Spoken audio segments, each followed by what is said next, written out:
welcome back to my YouTube channel. කොහොමද ඔයාලට? අද අපි ඔයාලව එකගෙන යන්නේ තවත් ලස්සන තැනකට. ඒ තමයි අල් සංගල් පාක්. පාක් කිව්වට මෙතන පාක් එකත් එක්කම ලස්සනම ලස්සන බීච් එකක් තියෙනවා. ඉතින් අද අපි එතන තමයි යන්නේ. සෝහාර වල ඉඳලා ටිකක් ඇතුළට වෙන්න තමයි මේ අල් සංගල් පාක් එක තියෙන්නේ. මේ ආයට තියෙන ගස් මොනවා කියලාද ඔයාලා හිතන්නේ? ලංකාවේ වගේ පොල් ගස්ද? නෑ, මේ රටේ ඉදි ගස්. බලන්න ඒවා මෙහි තියෙනවා. මේ දවස්වල නම් රටේ ඉදි ගස් වල රටේ ඉදි නැහැ. රටේ ඉදි සාමාන්‍යයෙන් එන්නේ ගොඩක් අවුව තියෙන කාලෙට. තාම මෙහෙට ඒ තරම් රස්නිය නැහැ. රස්නිය කාලේ පටන් ගන්න යන කාලේ තමයි දැන් මේ දවස්වල ගත වෙන්නේ.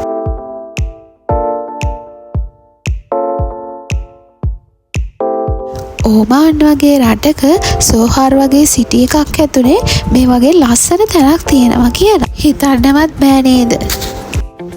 අල් සංගල් පාක් එක කියලා කියන්නේ සෝහාර සිටි එකේ තියෙන හරිම ලස්සන පාක් එකක්.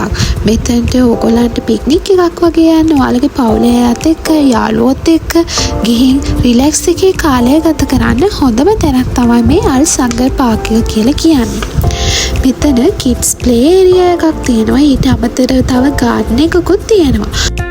අපේ බබා හුඟක් කාලයකට පස්සේ තමයි මේ බීච් එකට ආවේ.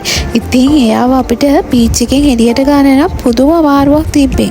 අපරාධේ මට හිතුණා මෙයාගේ ස්විමින් කිට් එක දාගෙන එන්න තිබ්බා නම් කියලා. මොකද එයා ඒ තරමට වතුර නෑවා. අල් සංගල් පාක් එක කියලා කියන්නේ සෝහාර වල තියෙන ගොඩක් ප්‍රසිද්ධ තැනක්. මොකද සෝහාර වල ඉන්න ගොඩක් අය සිකුරාදා හවසට එහෙමත් නැත්නම් සෙනසුරාදා හවසට වගේ කියන ඒ දවස් දෙකේ එයාලගේ නිවාඩු දවස් වලට ගොඩක් වෙලාවට එන්නේ මේ අල් සංගල් පාක් එකට. එයාලගේ පවුලේ අයත් එක්ක යාළුවොත් එක්ක විනෝද වෙන්න රිලැක්ස් එකේ කාලය ගත කරන්න ඒ ගොඩක් අය එන්නේ මේ සෝහාර වල තියෙන අල් සංගල් පාක් එකට.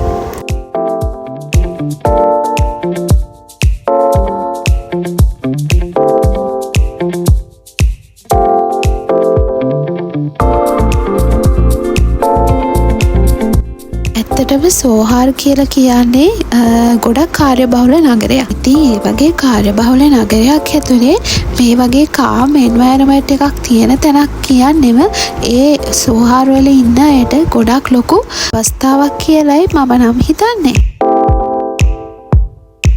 අල් සංගල් පාක් එකට එන්න හොඳම වෙලාව තමයි හවස් වරුව. මොකද මෙතනට හරිය ලස්සනට සන්සෙට් එක පේනවා. මොකද දවල් කාලේ ගොඩක් රස්නියයි ගොඩක් අවුවයි. ඒකත් එක්ක අපිට ඒ වෙලාවට ඒ පරිසරය විඳින්න විදිහක් නැහැ. හැබැයි හවස් වරුවට මෙතන හොඳ හුණගක් එනවා.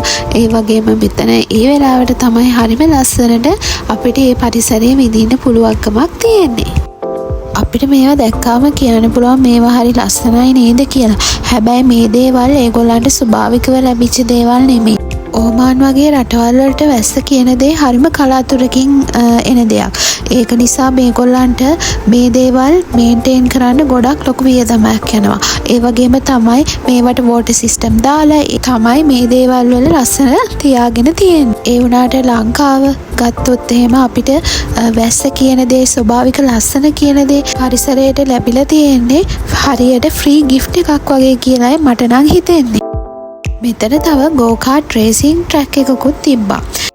ඒ වගේම තමයි මෙතන බජට් ෆ්‍රෙන්ඩ්ලි තැනක්. මොකද මෙතනට වෙනම එන්ට්‍රස් ෆී එකක් ගන්නෙ නැහැ. ඒක නිසා අපිට කැමති වෙලාවක ඇවිල්ලා එන්ජොයි කරලා යන්න තමයි තියෙන්නේ. ඔන්න එහෙනම් අදට අපේ YouTube blog එක ඉවරයි.